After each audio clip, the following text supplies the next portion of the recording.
नमस्कार मित्रांनो, मी आहे संजीव आणि स्वागत आहे तुमचं माझ्या यूट्यूब चॅनलमध्ये। मी आणि माझी कविता सहजच सुचलेली मनात असलेली। मित्रांनो, आईचं प्रेम उबदार आणि मृदू असतं, पण बापाचं प्रेम मात्र शांत आणि खंबीर असतं। त्याच्या प्रेमाला ना आवाज असतो ना गाजावाजा। तो कधी आपलं दुःख ओठांवर आणत नाही। त्याचं दुःख आपल्याला तेव्हाच समजतं जेव्हा आपण त्याच्या भूमिकेत शिरतो। बापाची चप्पल कविता आवडली तर नक्की लाईक करा, चॅनलला सबस्क्राईब करा आणि आपल्या मित्रपरिवारासोबत शेअर सुद्धा करा। बाप कधी कळत नाही, कारण तो जास्त काही बोलत नाही। त्याचे अश्रू दिसत नाही, कारण ते डोळ्यांबाहेर पडत नाही।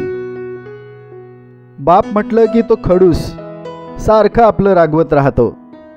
त्याच्या मनाचा हळवा कोपरा नेहमी अंधारातच राहतो।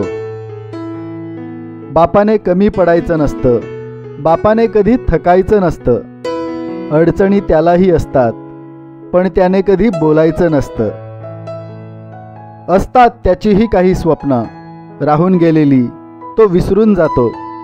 धावतो बिचारा, मर मर राबतो। मुलांच्या स्वप्नासाठी रात्र रात्र जागतो। होत असते त्याची फरफट गणित पैशाचे जुळवताना।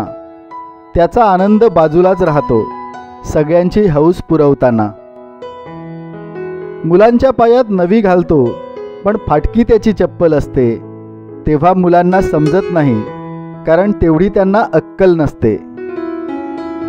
त्याची सावली जोवर असते चटके उन्हाचे लागत नाही। आपण बाप झालो की कळते, आपोआप काही भागत नाही। तेव्हा तोच बनतो आपला आदर्श, त्याच्यासारखेच आपण जगतो। फाटलेली चप्पल पायात घालून मुलांसाठीच स्वप्न आपणही बघतो। फाटलेली चप्पल पायात घालून मुलांसाठीच स्वप्न आपणही बघतो। मित्रांनो, तुम्हाला कविता कशी वाटली कॉमेंट करून नक्की सांगा।